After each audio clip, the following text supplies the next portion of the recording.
महाराष्ट्रामध्ये सगळ्यांचं स्वागत. नमस्कार, मी अमीर गद्रे. बुलेटिनची सुरुवात या विशेष बातमीने आपण करूया. पुण्यातील वैष्णवी हगवणेंच्या हुंडा बळीने महाराष्ट्रातील पैशासाठी हापापलेल्यांचं काळं वास्तव पुन्हा जगासमोर आलेलं आहे. वैष्णवीच्या मृत्यूनंतर आता हगवणे परिवाराचं पैशांच्या हव्यासाचं चक्रावणारं सत्य समोर येत आहे. वैष्णवीच्या वडिलांना मुलीच्या सुखासाठी जी हगवणेंना जे दिलेलं आहे ते पाहून तुमचं डोकं सुद्धा फिरल्याशिवाय राहणार नाही. बघूया. 51 तोळे सोन्याचे दागिने,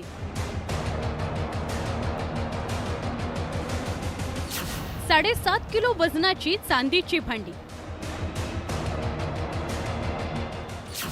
नवी कोरी फॉर्च्युनर कार आणि ॲक्टिवा मोपेड.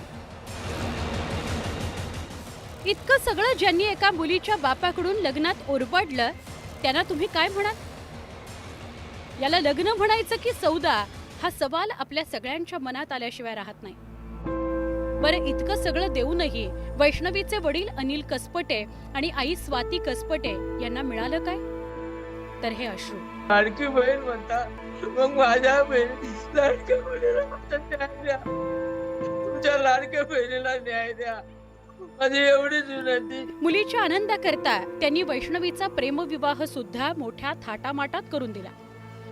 पण लग्नाआधी जो शशांक वैष्णवीला सुखात ठेवण्याचं वचन देत होता तोच तिला आपल्या घरच्यांच्या मदतीनं लग्नानंतर आतोनात छळ करत होता, तिच्यावर अत्याचार करत होता. इतकं की पैशाच्या या लोभी हगवणेंनी मुलीचा बळी घेतल्याचा आरोप कसपटे करतायत. 2 कोटी त्यांना कमी पडले द्यायला. आम्ही एवढं देऊन त्यांचं पोट भरलं नाही साहेब. 2 कोटी त्यांना कमी पडले. माझ्या मुलीला आज इतकं काळं करून मारलं, तिला मारून टाकलं माझ्या मुलीला. केवळ हुंड्यात सोनं चांदी कार देऊन हगवणेंचा हव्यास संपला नाही. लग्नानंतरही त्यांनी वैष्णवीच्या मागे पैसे आणि सोन्या चांदीचा तगादा लावलाच होता. कसपटेंनी मुलीच्या आनंदाकरता हगवणेंना आत्तापर्यंत जे जे दिलंय त्याची एकत्रित किंमत पाहिली तर तुमचे डोळे विस्फारतील.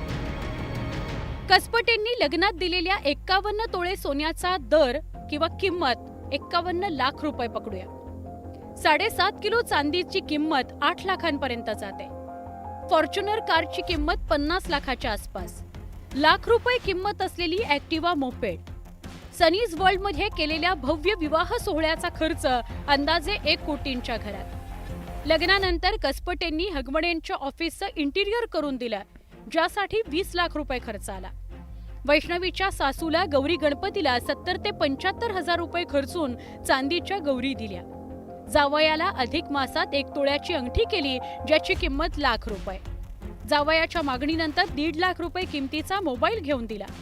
वैष्णवी जेव्हा जेव्हा माहेरी यायची तेव्हा तेव्हा अंदाजे लाखभर रुपयांची रोकड घेऊनच जायची. त्याचा एकत्रित हिशोब अंदाजे 5 ते 6 लाख. याचा एकत्रित हिशोब केला तर लग्नापासून आजपर्यंत केवळ वस्तू आणि दागिन्यांमध्येच 1 कोटी 89 लाखांहून जास्त खर्च कसपटेंनी हगवणेंवर केलाय. त्यासाठी मागणाऱ्यांनी मागाव एवढं आणि देऊन सुद्धा माझ्या मुलीला असं चढून टॉर्चर करून शेवटी काय मिळालं मला? विवाहातून खरं तर नवीन नाती जोडली जातात, पण ज्या नात्यांचा आधारच हुंडा आणि पैसा असेल तर त्याचा पाया कमकुवतच राहतो. असंच काहीसं वैष्णवीच्या बाबतीतही घडलं. तिनं शशांकशी प्रेमविवाह केला, पण शशांकनं मात्र वैष्णवीवर कायम माहेरून पैसे आणण्याकरता दबाव टाकल्याचा आरोप कसपटेंनी केला. लेकीच्या सुखाकरता कसपटेंनी प्रत्येकदा हगवणेंच्या सगळ्या मागण्या मान्य केल्या, पण एवढं करूनही हगवणेंनी मात्र त्यांच्या मुलीचा बळी घेतल्याचं त्यांचं म्हणणं आहे. त्यामुळे आता हगवणे कुटुंबावर कठोर कारवाई करण्याची मागणी वैष्णवीचे आईवडील करतात.